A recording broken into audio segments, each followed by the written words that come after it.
L'association Le Transistor, elle a été créée en 2016 avec l'intention de promouvoir la consommation responsable et la réduction des déchets. On a imaginé très vite comme support les lieux physiques de proximité.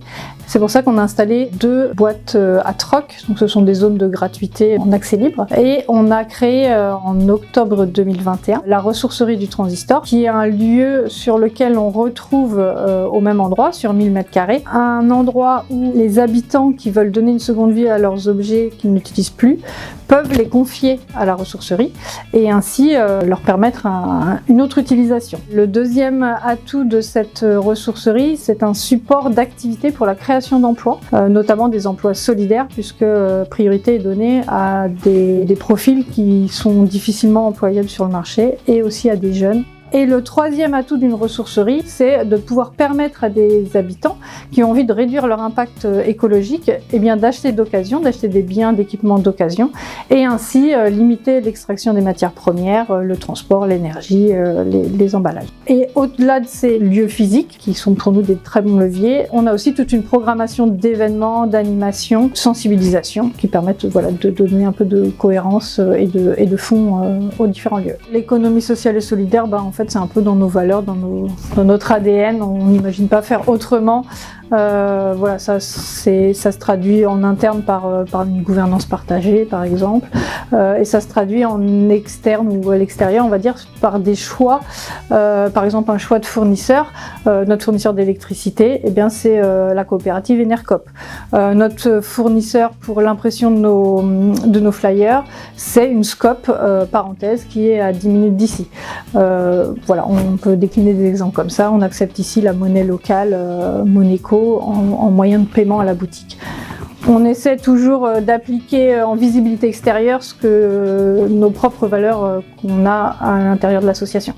L'adhésion à la CRES, une suite logique de notre implication avec notre idée, la mise en réseau, la force d'un réseau, la démocratisation du réemploi par exemple, ça passe par des têtes de pont, des têtes de réseau, des gens qui ont plus d'impact, plus de visibilité, dynamiser le territoire, mailler le territoire, en étant adhérent à la CRES. On a l'impression de trouver notre place et de faire partie de quelque chose qui nous dépasse et c'est chouette.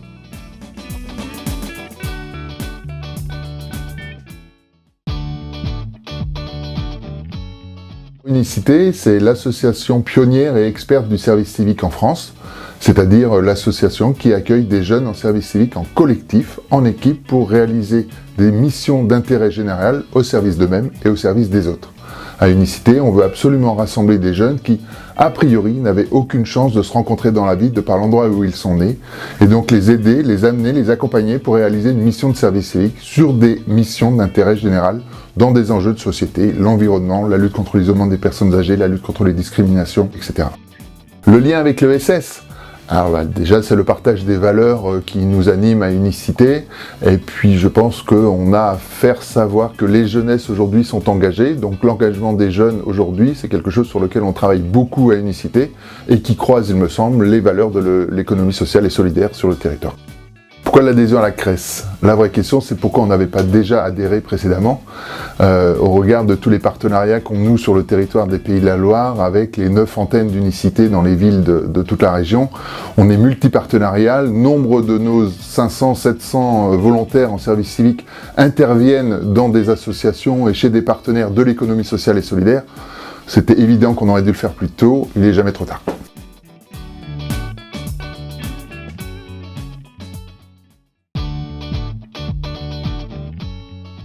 ICO est un promoteur immobilier spécialisé dans l'accession abordable, avec une attention particulière sur la réduction de l'empreinte environnementale et la participation des habitants à la conception des projets. ICO produit des logements à destination de personnes sous plafond de ressources et avec des prix encadrés. L'action d'ICO permet à des personnes à revenus modestes et intermédiaires de devenir propriétaires dans la ville et ainsi de rester proches des services et de leur lieu d'emploi. En conservant à l'esprit l'accessibilité financière du logement, on travaille cependant à la réduction de l'empreinte environnementale de l'acte de construire dans toutes ses formes. D'abord par la localisation des projets à proximité des services et des emplois, et ensuite par la manière dont on construit. Tous nos projets sont au niveau 3 du label biosourcé, à l'exception d'un qui n'est qu'au niveau 2 du label biosourcé. Construire la ville, ce n'est pas que construire des bâtiments. Bien entendu, ce sont des collectifs humains qui habitent ces bâtiments et nous sommes particulièrement attentifs à la manière dont va évoluer la vie dans les bâtiments que l'on construit.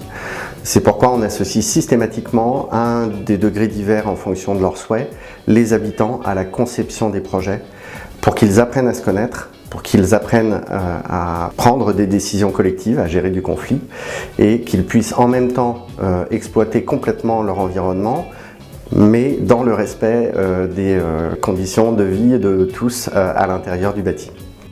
L'inscription dans le cadre de l'ESS était assez évidente en fait pour ICO.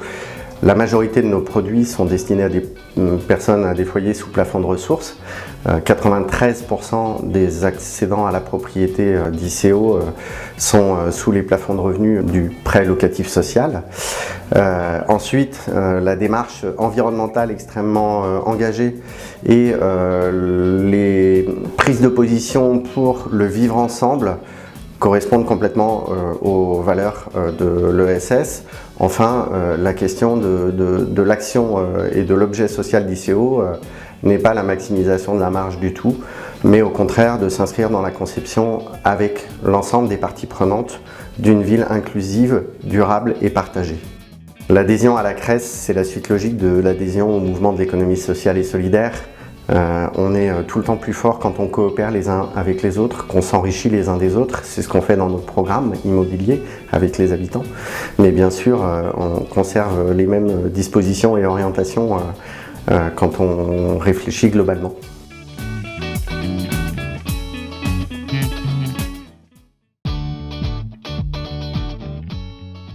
Nous souhaitons construire la filière de l'éco-construction solidaire pour apporter aux particuliers, aux porteurs de projets publics et privés, dans le cadre de réhabilitation ou de conception, des solutions en matière d'éco-construction solidaire, mais également pour être un levier dans le cadre du développement de territoires au niveau de l'économie, de l'environnement et de l'inclusion. Le réseau Ecobat structure et anime des groupes de professionnels du bâtiment mobilisés en faveur de l'éco-construction solidaire. Ce réseau rassemble des professionnels représentant l'ensemble de la chaîne de valeur du bâtiment, les fournisseurs, des négoces, des bureaux d'études, des concepteurs et tous les corps d'état du bâtiment, mais aussi les structures d'insertion par l'activité économique investies dans ce secteur d'activité, tout comme les associations de développement social local impliquées sur les sujets liés à l'éco-construction solidaire et à l'amélioration de l'habitat. Ce réseau accompagne par la formation et la recherche et développement 16 adhérents pour leur permettre de renforcer progressivement leur savoir-faire et promeut l'éco-construction solidaire par des actions d'information et de conseil auprès des collectivités locales.